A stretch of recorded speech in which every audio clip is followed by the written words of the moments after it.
Bikers kuri Mukire Entertainment. Intwaro za kirimbuzi ni Nuclear weapon. Ese iyo wumvise abantu bavuza iri jambo utekereza iki mu mutwe wawe? Ese izi ntwaro hari ibihugu bya Afrika byigeze kuzitungaho? Ese hari ibihugu bizitunze mu ibanga rikomeye cyane? Ibyo byose reka tubirebere hamwe hano kuri Mukire Entertainment. Nje nitwa Mr. Sam. Niba utarakanda subscribe, uyu niwo mwanya wo kuba wakora subscribe ugakanda like kwa duga igitekerezo muri comment. Ese waba uzi ko hari ibihugu bya Afrika bifite intwaro za kirimbuzi?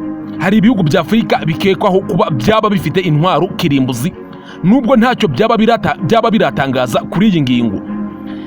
Ese wari uzi ko hari ibihugu bya Afrika bifite izi ntwaro za kirimbuzi? Iyi nkuru irarangira tukubwiye ibihugu byahoranye intwaro za kirimbuzi nyuma bikazikugwamo zigashyirwa mu bindi bihugu cyangwa se zigasezeranywa kuba byacungirwa umutekano n'ibyo bindi bihugu. Turanarebera hamwe ibihugu bivugwaho kuba bifite intwaro za kirimbuzi benshi bakaba batabizi cyangwa se bikaba byaricecekeye. Nubwo nta makuru ahamye ibi bihugu biratangaza, ariko bivugwa ko hari ibihugu byaba bifite izi ntwaro mu ibanga rikomeye cyane, bakaba bizitunze ku rwego rudasanzwe kandi ruhambaye. Ku musozo w'iyi nkuru turanarebera hamwe ibihugu nanone bifite izi ntwaro ku buryo buzwi kandi ku buryo bwemewe n'amategeko nk'uko ibihugu byinshi byasinye ku mategeko agenga izi ntwaro bibiteganya. Ese intwaro kirimbuzi ni iki? Intwaro kirimbuzi ni intwaro zikozwe mu butare bwa aluminium na plutonium, zikaba zifite ubushobozi bwo kwica benshi icyarimwe. Zirimo intwaro nto ndetse n'intwaro nini, ziraswa mu ntera ya bugufi ndetse n'intera ya kure.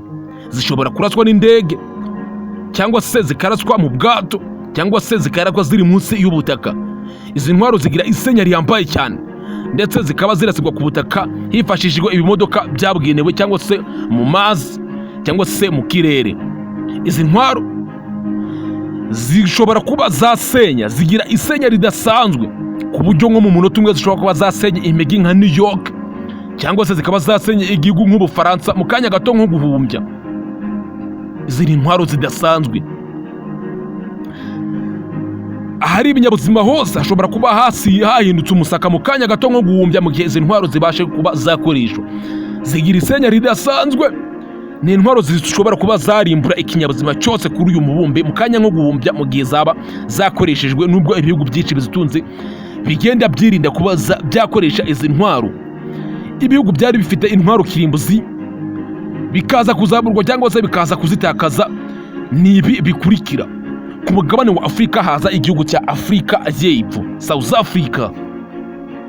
Igihugu cya Afrika y'Epfo kigize gutunga intwaro za kirimbuzi mbere y'ibindi bihugu byose ku mugabane wa Afrika, nyuma kiza kuzamburwa na Leta Zunze Ubumwe za Amerika kugira ngo gihabwe ubwigenge, gihabwe kuba cyabona ubwigenge ndetse kibe igihugu cyemewe n'umuryango mpuzamahanga ndetse n'umuryango w'abibumbye. Igihugu byasabye kuba cyazoherereza Leta Zunze Ubumwe za Amerika, ariko Afrika y'Epfo nayo iri mu bihugu byahoranye intwaro za kirimbuzi ku rugero rudasanzwe. Ku mwanya wa kabiri haza igihugu cya Ukraine. Ukraine buriya nayo yahoranye intwaro za kirimbuzi mu gihe cy'ubumwe bw'Abasoviyete.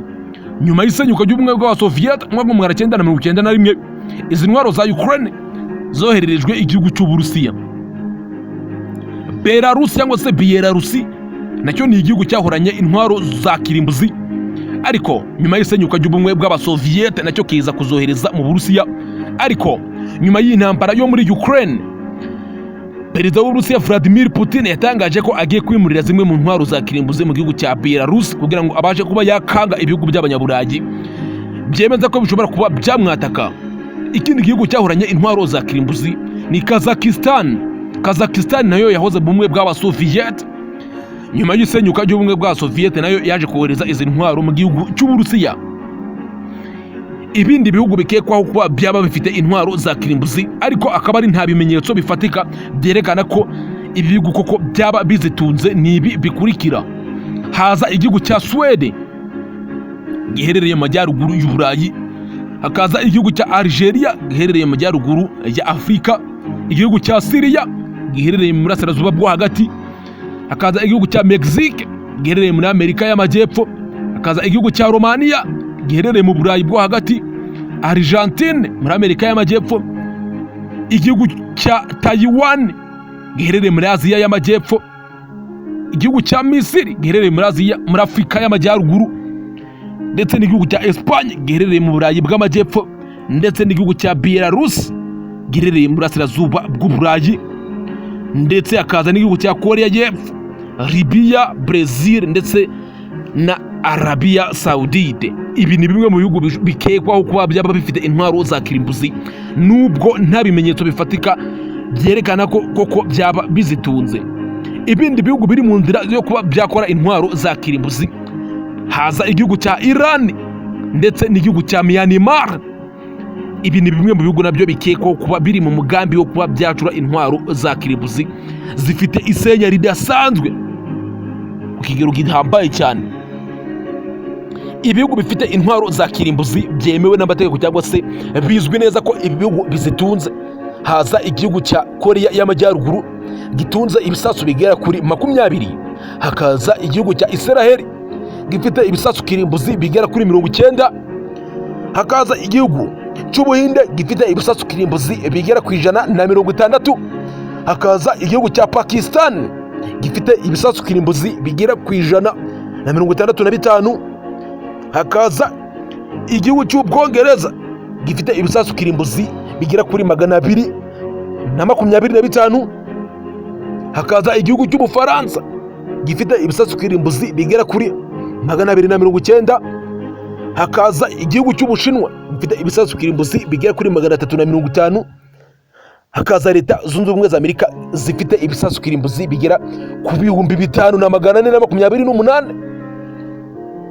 Mu bihugu bifite ibisasu bya kirimbuzi byose biyobowe n'Uburusiya, kuko Uburusiya icyo gihugu gifite ibisasu kirimbuzi byinshi kurusha ibindi bihugu byose byo ku isi, dore ko Uburusiya bufite ibisasu bya kirimbuzi bigera ku 5977, udashyizeho ibindi bisasu bigera ku 6000 bitagikoreshwa cyangwa se bitakiri mu kazi. Izi nizo ntonde z'ibihugu bifite ibisasu bya kirimbuzi ndetse n'ibikekwaho kuba byaba bibifite. Ku mugabane wa Afurika, igihugu kigeze gutunga ibisasu kirimbuzi mu buryo buzwi bwa nyabwo ni igihugu cya Afurika y'Epfo, nubwo nacyo cyaje kubyamburwa na Leta Zunze Ubumwe za Amerika kugira ngo kibashe kuba cyabona ubwigenge. Mu bindi bihugu byigeze kuzitunga cyangwa se bikekwa ko byaba bizitunze byo ku mugabane wa Afurika, haza igihugu cya Algeria, hakaza igihugu cya Misiri, ndetse hakaza n'igihugu cyahe n'ibindi bihugu byo muri Aziya ndetse na Amerika y'Amajyepfo. Ibyo ni bimwe mu bihugu bikekwaho kuba byaba bifite intwaro za kirimbuzi. Uburusiya nibwo buza ku mwanya wa mbere nk'uko urubuga dukesha iyi nkuru rubitugaragariza. Ndabashimiye ngerirwa Mr. Samu Turakanda subscribe kuri Mukire Entertainment, ukanda like uduhe igitekerezo muri commentaire. Ndabashimiye cyane.